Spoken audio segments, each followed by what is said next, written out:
ओम शांति।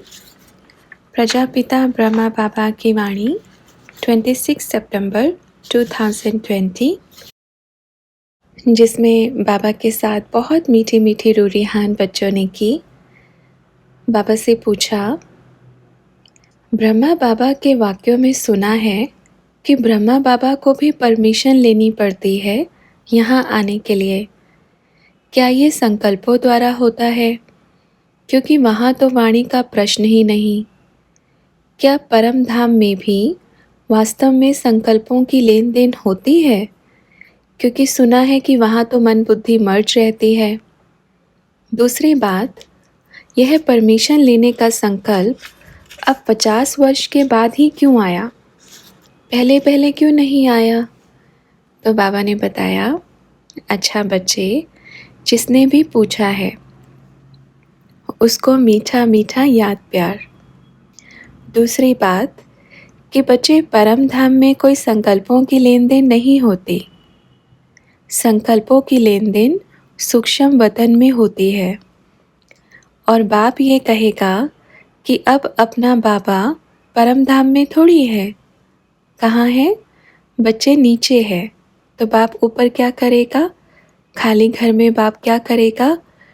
तो बहुत सारे रहस्य हैं, अगर खोलने बैठे तो फिर बच्चे कहेंगे ऐसा। जब सूक्ष्म वतन में क्या कहेंगे? ब्रह्मापुरी, विष्णुपुरी और कौन सी पुरी? शंकरपुरी। और तीनों पुरी में एक तरह से दुनिया के हिसाब से उनको 3 लोकों में वर्णन किया गया है। 3 लोक, और वह लौकिक दुनिया के हिसाब से सृष्टि के 3 लोक बोलते हैं। एक आकाश, एक पाताल, एक ये वाली दुनिया। और ब्राह्मणों के विचार से एक स्थूल वतन, सूक्ष्म वतन और परम धाम। लेकिन सूक्ष्म वतन में क्या अपन रहते हैं? नहीं। विष्णु भी, ब्रह्मा की भी पुरी, विष्णु की भी पुरी, शंकर की भी पुरी अलग अलग होती है। और अपना बाबा वर्तमान समय मेजॉरिटी पार्ट कहाँ बजा रहा है? सूक्ष्म वतन में, बच्चों के पास में। परम धाम में तो उसको आधा कल्प बैठना ही है, आधा कल्प से ज़्यादा ही बैठना है। और परमिशन लेना माना क्या? सूक्ष्म से बोलचाल थोड़ी होगी, मन के संकल्प से। बाप ने कहा, बाबा आपसे पूछकर आए हैं कि अपन जा रहे हैं। अब बाप की और दादा की बहुत लेन देन होती है, बात करते हैं बहुत सारी सूक्ष्म वतन में। तो संकल्पों से बाप की लेन देन होती है। साक्षात्कार कराने का पार्ट भी बाप को संकल्प आया तो अपने को संकल्प आया। दृष्टि से ही संकल्प आता है, इशारा ही होता है। मुख से तो बोलने की दरकार ही नहीं है। दृष्टि ही दी और दृष्टि में ही क्या आ गया? संकल्प आ गया। अब आप बच्चे जब बाप की याद में बैठते हो, कभी कभी मुख से बोलते हो, कभी कभी तो मन से ही बोलते हो ना। और बाबा किसकी सुनता है? बोलते हैं ना, जो गूंगे होते हैं उनकी भी सुनता है, जो बहरे होते हैं उनकी भी सुनता है। तो क्या कहेंगे? ये तो एक कॉमन सा एक क्या कहेंगे? सवाल है और जवाब भी अपने पास है। लेकिन क्या कहे ना, बच्चे बड़े होशियार भी हैं। चलो बहुत अच्छी बात है, कुछ तो सुनते हैं, इससे सिद्ध होता है सुन रहे हैं, है ना। तो बच्चों ने कहा, पर बाबा, शिव बाबा ऐसे बोलते हैं कि जब परम धाम से हम आए तो वहाँ संकल्प चला कि मुझे बच्चों के पास जाना है, बच्चे पुकार रहे हैं, तो उनके संकल्पों से मैं नीचे आया हूँ। कई बार मुरली में बाबा ऐसे बोलते हैं। तो ब्रह्मा बाबा ने समझाया, हाँ बिल्कुल, देखो बच्चों, आज भी बाप यही कहेगा, सूक्ष्म वतन में बाप के पास संकल्प कैसे जाते होंगे बताओ? अगर बतावे तो क्या कहेंगे? फिर से वही बात आ गई कि सब अपना अपना दुकान खोलेंगे, सब अपना अपना दुकान खोलेंगे, क्योंकि बाप के पास तो ऐसे रहस्य हैं ना। चलो फिर भी बता देते हैं, कोई बात नहीं, कम से कम थोड़ा बहुत ज्ञान तो जाएगा। देखो, बाप के पास संकल्प कैसे जाता है। सबसे बड़ी बात यह है, आधा कल्प जब पूरा होता है, सब बच्चे दुखी होते हैं तो बाप को पुकारते हैं। सही बात है, परम धाम में कान तो है नहीं जो सुनेगा, तो कैसे बोलते भी हैं, कान नहीं है फिर भी सुनता है, आँख नहीं है फिर भी देखता है। सबसे बड़ा रहस्य ये है ड्रामा में, जब सतयुग आता है तो ब्रह्मापुरी विष्णुपुरी समाप्त हो जाती है और एक पुरी बचती है। कौन सी पुरी? शंकरपुरी बचती है। वो विनाश नहीं होती, वह विनाश को नहीं पाती, क्योंकि भक्ति मार्ग में भी दिखाते हैं ना, शिव शंकर को एक कर दिया है। दिखाते हैं ना एक, कभी ब्रह्मा शिव को एक किया, कभी विष्णु शिव को एक किया, लेकिन शिव शंकर को एक किया। और शिव शंकर बोलते हैं, शंकर शिव नहीं बोलते हैं। क्या बोलते हैं? शिव शंकर बोलते हैं, शंकर शिव नहीं बोलते हैं। अर्थात जब बाप ऊपर से आता है, शंकरपुरी विष्णुपुरी ब्रह्मापुरी, पहले ऊपर से स्थापना करता है। अब संकल्प पहुँचते हैं। अब शंकरपुरी तो संकल्प शंकरपुरी से होकर गुजरते हैं बाप के पास में। हर एक बच्चे का दुख का, सुख का, मांग का, डिमांड का कुछ भी संकल्प होता है तो बाप ने, क्योंकि शंकरपुरी परम धाम से एकदम क्या है, लगी हुई है, एकदम नज़दीक है ना। जैसे इधर से जाओ 1 सेकंड का काम है, क्योंकि देखो बाप ने अपने लिए पहले उधर से शंकरपुरी स्थापन की, उसके आधार से फिर पूरी सृष्टि स्थापन की। अब नीचे से जाएंगे तो पहले क्या होगा, ब्रह्मा विष्णु शंकर और शिवपुरी। कितनी पुरी हो गई?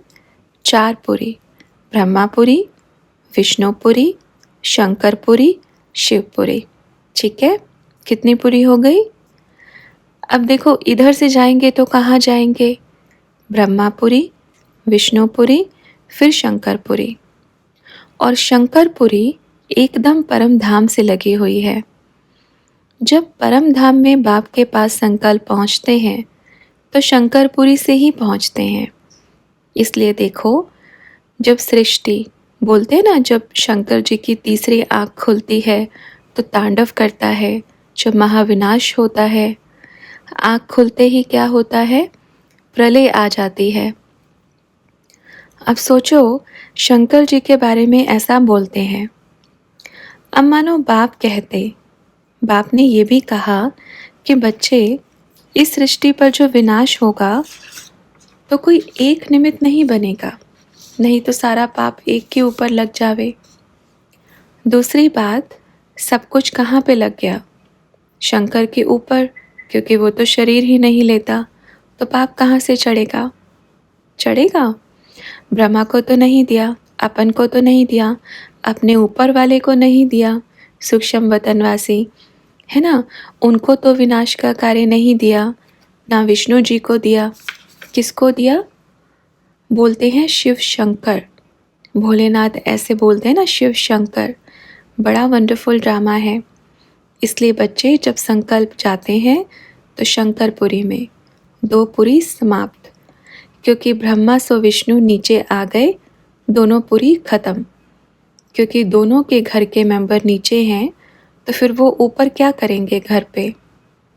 अब वो अपना बड़ा भाई शंकर तो ऊपर ही रहेगा, उसका तो काम ही नहीं है नीचे, तो फिर वह अपने घर को क्यों विनाश करेगा।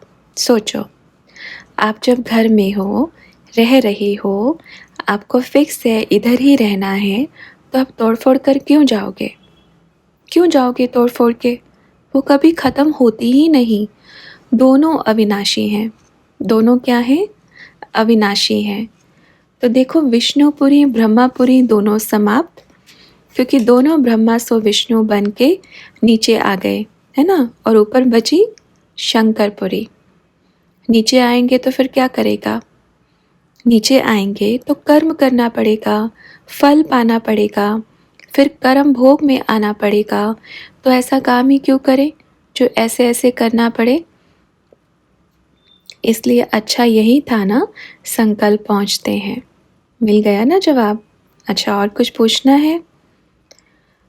तो बच्चों ने कहा शंकरपुरी से होकर संकल्प जाते हैं, पर शंकर जब बैठते हैं तो वह तो पुतला है, उनके अंदर कुछ नहीं है।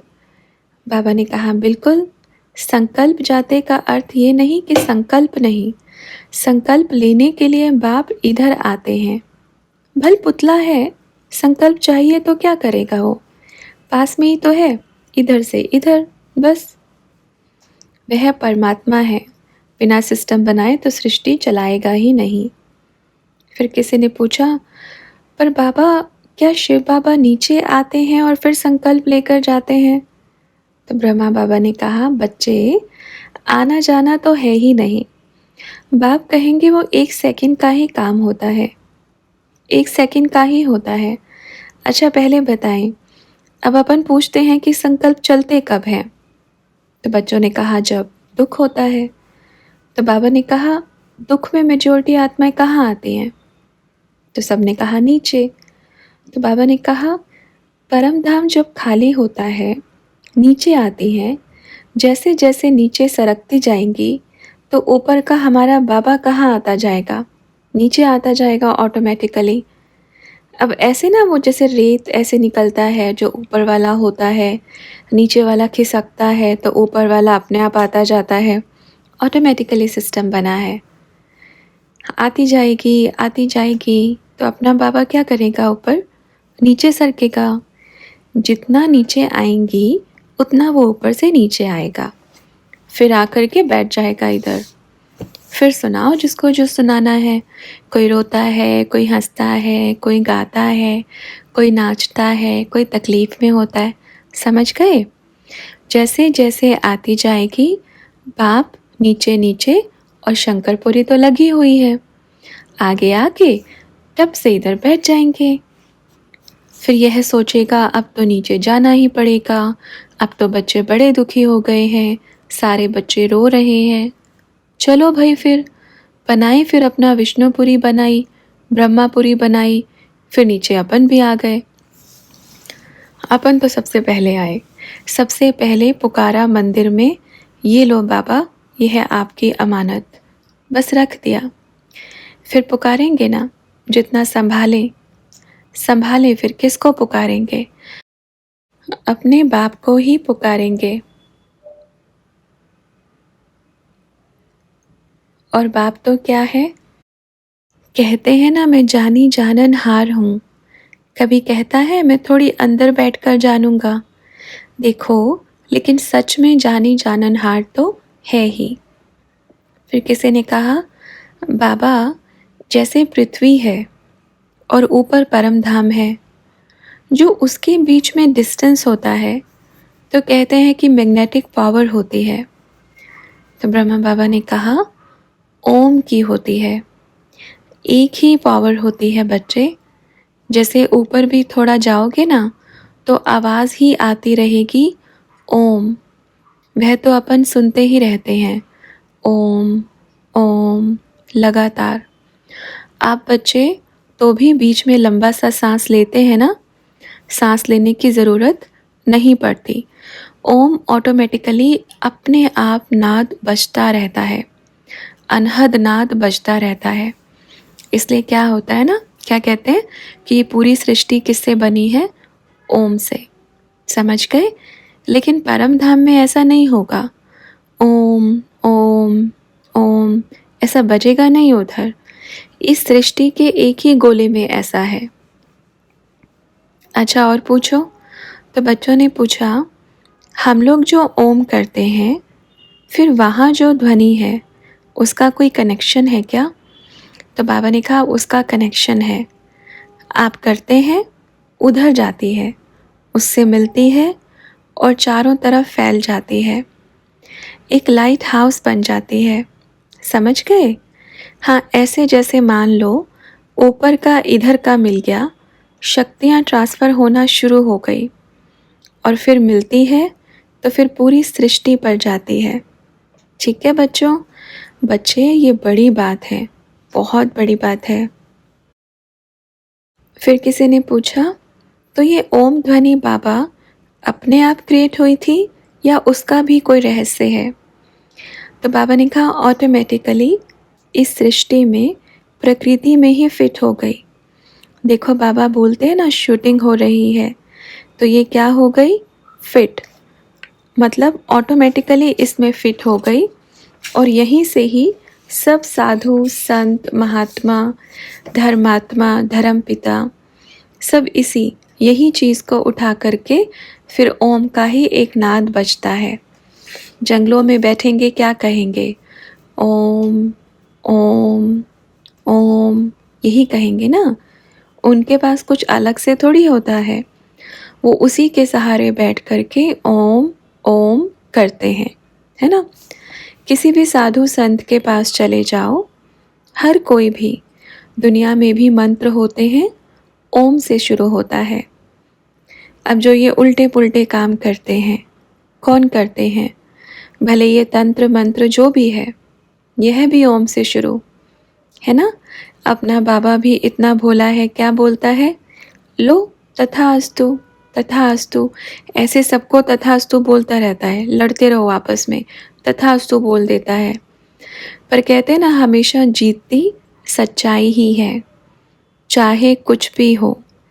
अगर बुराई पैदा हुई तो उसको काटने के लिए ऑटोमेटिकली, क्योंकि बोलते हैं ना, बच्चों ने कभी देखा होगा शंकर जी को दिखाते हैं बड़ा पुतला, लेकिन उसके गले में क्या होता है? कंठ में विष होता है। बोलते हैं विष पी गया पूरे सृष्टि का, ऐसे दिखाते हैं ना। पूरा शरीर ऐसा रहेगा, सारा हिस्सा, लेकिन खाली ये एक गले में क्या रहेगा? विष पी गया। जैसे बाबा शरीर में आते हैं और अपना पूरा ये करते हैं, जब विनाश होता है, बुराइयों का जब सब कुछ ख़त्म हो जाता है, तो उसको रखने के लिए कुछ तो होगा ना। तो ये विष का इतना सा हिस्सा दे दिया, दुख विष सब इधर फिट कर दिया है, समझ गए। इसलिए बोलते हैं जब अमृत का मंथन निकला तो उसमें से निकला विष। इतने बड़े सागर में से क्या निकला? और वह पी गया और यहीं रुक गया, ना इधर गया ना इधर गया। तो किसी ने पूछा फिर उसको ख़त्म नहीं किया? बाबा ने कहा नहीं बच्चे, ये बहुत ज़रूरी है। इसलिए भक्ति मार्ग में फिर उनको सांप दे दिया, विष की जगह पे सांप। ज़्यादा विष किस में होता है? सांप में। हाँ, तो उसको सांप लगा दिया, विष सारा सब पी गया, तो सारा कचरा कहाँ ले लेता है? सब बुराइयों का सब खत्म। फिर भी ओम, फिर भी क्या होता है? आराम से ऑटोमेटिकली सिस्टम होता है, क्योंकि कर्म के आधार पे सबका कर्म बनता जाता है ना। पाप कर्म ऑटोमेटिकली सिस्टम बना हुआ है। सृष्टि में जैसे जैसे कर्म करते जाएंगे, उधर से खाली इधर भरता जाएगा। फिर क्या होगा? फिर आ जाएगा पीने के लिए। सब दुखी हो गए ना, चलो पी के ख़त्म कर देता हूँ। तो किसी ने कहा तो ये नेगेटिव पॉजिटिव एनर्जी जैसे बोलते हैं वो नष्ट नहीं होती है? बाबा ने कहा देखो इसका एक अर्थ है, सबसे बड़ा अर्थ है कि बाप कहेगा 3 हिस्सा सुख और सिर्फ 1 हिस्सा दुख होता है ना। 3 हिस्सा क्या हो गया? सुख, और 1 हिस्सा ही इतना सा दुख होता है, समझ गए। यह दुख का कारण बनता है। और बच्चे बताने के लिए तो इतना कुछ है ना, बहुत कुछ है, पर कहाँ कहाँ बच्चे क्या कहते हैं, कौन सुनेगा इतनी लंबी मुरली? अपन थोड़ी सुनेगा, टाइम थोड़ी है अपन के पास। कोई बच्चे तो ऐसे भी होते हैं। आप बच्चे तो सुनोगे, तभी तो क्या कहेंगे बच्चे, बाप के हीरे बच्चे हैं। इसलिए तो फिर नंबरवार जाते हैं पीछे। फिर बाद में अरे बाप ने ऐसे भी बोला। जब कुछ साधन नहीं होगा ना, फिर सुनेंगे, अरे ये कब बोला, हम कितने बुद्धू रह गए, कि हमने सुना ही नहीं। ऐसे भी बच्चे हैं, मिलने के बाद भी सुनते नहीं। इतना टाइम किसके पास है, कौन सुनेगा। बच्चे, बाप के पास तो खजाना है, ऐसा खजाना है ना, बांटते रहेंगे बांटते रहेंगे। पर बाप सोचता है ज़रूरत है ना बच्चों को, तो उनको देंगे। इसलिए बांटो बच्चे, बांटो। ठीक है बच्चों। अच्छा, ओम शांति।